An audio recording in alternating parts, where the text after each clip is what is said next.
আপনি কি কখনো ভেবে দেখেছেন কেন অনেক মানুষ সারা জীবন কঠোর পরিশ্রম করেও টাকা জমাতে পারে না, আর কিছু মানুষ কিভাবে অল্প আয় করেও ধীরে ধীরে আর্থিকভাবে শক্তিশালী হয়ে ওঠে? সবচেয়ে অবাক করার বিষয় হলো, জাপানের অনেক সাধারণ মানুষ বিলাসী জীবন না কাটিয়েও জীবনে বিশাল আর্থিক নিরাপত্তা তৈরি করে ফেলে। তারা কোনো লটারির আশায় বসে থাকে না, এক রাতের মধ্যে ধনী হওয়ার স্বপ্ন দেখে না।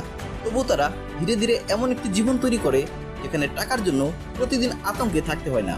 তাহলে কি সেই রহস্য? আজকের এই ভিডিওতে আপনি জানতে চলেছেন জাপানিদের টাকা বাঁচানোর 3টি শক্তিশালী পদ্ধতি, যা শুধু টাকা জমাতে সাহায্য করে না, বরং আপনার চিন্তাভাবনা, অভ্যাস এবং পুরো ভবিষ্যৎ বদলে দিতে পারে। আর ভিডিও শেষের উপায়টি এতটাই শক্তিশালী যে যদি আপনি আজ থেকে এটা শুরু করেন, তাহলে হয়তো কয়েক বছর পর নিজেকেই চিনতে পারবেন না। তাই ভিডিওটি শেষ পর্যন্ত দেখুন। প্রথম জাপানি পদ্ধতি হলো কাকেইবো, অর্থাৎ টাকার সঙ্গে বন্ধুত্ব করা। জাপানে শত বছরের পুরনো একটি পদ্ধতি আছে যার নাম কাকেইবো। এটি শুধু হিসাব লেখার পদ্ধতি নয়, এটি টাকার প্রতি সচেতন হওয়ার এক ধরনের মানসিক অনুশীলন। এখন প্রশ্ন হলো, কেন বেশিরভাগ মানুষ টাকা জমাতে পারে না? কারণ তারা জানেই না টাকা কোথায় চলে যায়।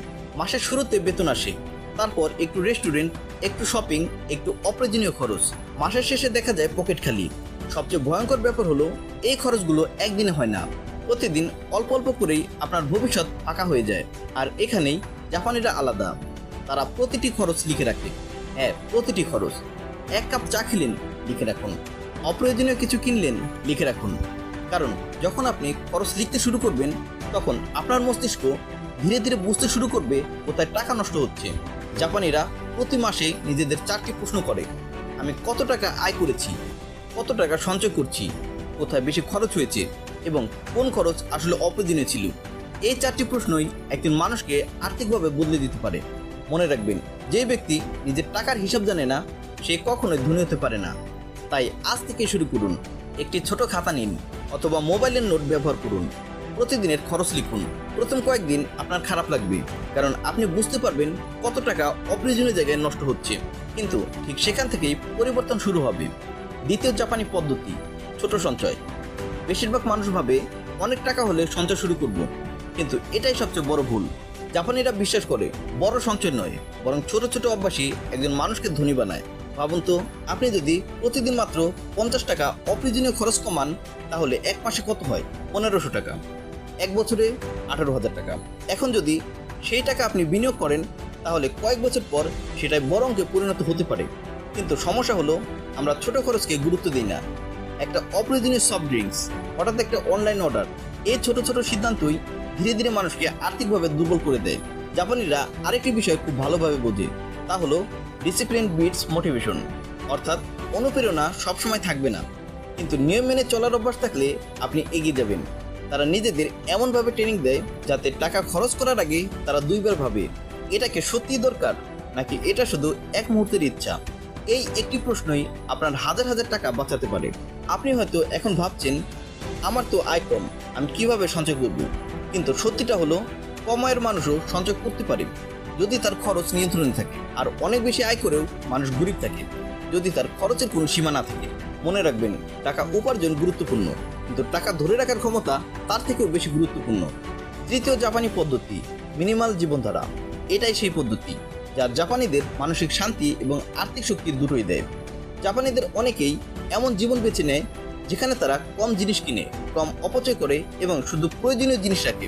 কারণ তারা জানে, অতিরিক্ত জিনিস মানে অতিরিক্ত খরচ, আর অতিরিক্ত খরচ মানে অতিরিক্ত চাপ। আজকের পৃথিবীতে মানুষ প্রয়োজনের জন্য কম, দেখানোর জন্য বেশি খরচ করে। নতুন ফোন এসেছে, কিনতেই হবে। অন্য কেউ দামে জুতা পরছে, আমারও লাগবে। সোশ্যাল মিডিয়ায় সবাই ঘুরতে যাচ্ছে, আমাকেও যেতে হবে। এভাবে মানুষ অন্যকে ইমপ্রেস করতে গিয়ে নিজের ভবিষ্যৎ নষ্ট করে। কিন্তু জাপানিরা এই ফাঁদে খুব কম পড়ে। তারা জানে, সত্যিকারের ধনী মানুষ সবসময় বিলাসিতা দেখায় না। অনেক সময় সবচেয়ে শান্ত মানুষটি সবচেয়ে শক্তিশালী অবস্থানে থাকে। জাপানি মিনিমালিজম আমাদের একটি গুরুত্বপূর্ণ শিক্ষা দেয়। আপনার জীবনের মান বাড়াতে সবসময় বেশি জিনিস দরকার হয় না, বরং কম জিনিস, কম চাপ এবং কম অপচয় একজন মানুষকে সবচেয়ে বেশি ফোকাসড এবং আর্থিকভাবে শক্তিশালী করে তোলে। একবার ভাবুন তো, আপনার ঘরে কত জিনিস আছে যা আপনি গত 6 মাসেও ব্যবহার করেননি? কত টাকা খরচ হয়েছে শুধু এক মুহূর্তের উত্তেজনায়? এই অভ্যাসটি বন্ধ করতে পারলে আপনার জীবন সত্যি বদলে যেতে পারে। এখন শুনুন সবচেয়ে গুরুত্বপূর্ণ কথা। জাপানিরা জন্মগতভাবে ধনী নয়, তাদেরও সমস্যা আছে, তাদেরও সংগ্রাম আছে, কিন্তু তারা একটি জিনিস খুব ভালোভাবে জানে, টাকা সম্মান করতে হয়। যে ব্যক্তি টাকা সম্মান করে না, টাকাও তাকে সম্মান করে না। আপনি যদি প্রতিদিন অপ্রয়োজনীয় খরচ করেন, নিজের ভবিষ্যতের কথা না ভাবেন, তাহলে যত টাকাই আয় করেন না কেন, একদিন না একদিন আপনি সমস্যায় পড়বেন। কিন্তু আপনি যদি আজ থেকেই ছোট ছোট পরিবর্তন শুরু করেন, তাহলে ধীরে ধীরে আপনার জীবন বদলাতে শুরু করবে।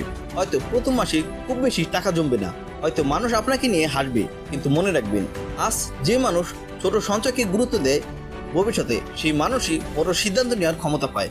কারণ আর্থিক স্বাধীনতা একদিনে আসে না, এটি তৈরি হয় প্রতিদিনের ছোট ছোট নিয়ন্ত্রিত সিদ্ধান্ত থেকে। একবার কল্পনা করুন, 5 বছর পরের আপনার জীবন, আপনার হাতে সঞ্চয় আছে, অপ্রয়োজনীয় ঋণ নেই, টাকার জন্য প্রতিদিন আতঙ্কে ঘুম ভাঙে না, আপনি নিজের সিদ্ধান্ত নিজে নিতে পারছেন। এই জীবন হঠাৎ করে তৈরি হবে না, এটি তৈরি হবে আজকের একটি সিদ্ধান্ত থেকে। আজ আপনি কি করবেন? অপ্রয়োজনীয় খরচ চালিয়ে যাবেন, নাকি জাপানিদের মতো সচেতন হয়ে নিজের ভবিষ্যৎ গড়া শুরু করবেন? মনে রাখবেন, ধনী হওয়া শুধু বেশি টাকা আয় করার নাম নয়, ধনী হওয়া মানে নিজের টাকাকে নিয়ন্ত্রণ করতে শেখা। আর যে মানুষ নিজের টাকা নিয়ন্ত্রণ করতে পারে, সে ধীরে ধীরে নিজের পুরো জীবনও নিয়ন্ত্রণ করতে শিখে যায়। যদি আপনি সত্যি নিজের ভবিষ্যৎ বদলাতে চান, তাহলে এখনই কমেন্ট করুন, আমি শুরু করব আজ থেকেই। একটি খাতা নিন, খরচ লিখুন, ছোট সঞ্চয় শুরু করুন, অপ্রয়োজনীয় জিনিস বাদ দিন। কারণ সফল মানুষেরা বড় কাজ করার আগে ছোট অভ্যাস বদলায়। আর হয়তো এই ছোট অভ্যাসই একদিন আপনার পুরো জীবন বদলে দেবে। আজ হোক, কাল হোক, একদিন আপনি নিজেই বলবেন, হ্যাঁ, এই ভিডিওটাই আমার জীবন বদলে দিয়েছে। ভিডিওটি ভালো লেগে থাকলে লাইক দিন, বন্ধুদের সাথে শেয়ার করুন, এবং এমন আরও মোটিভেশনাল ভিডিও পেতে চ্যানেলটি সাবস্ক্রাইব করতে ভুলবেন না। ধন্যবাদ।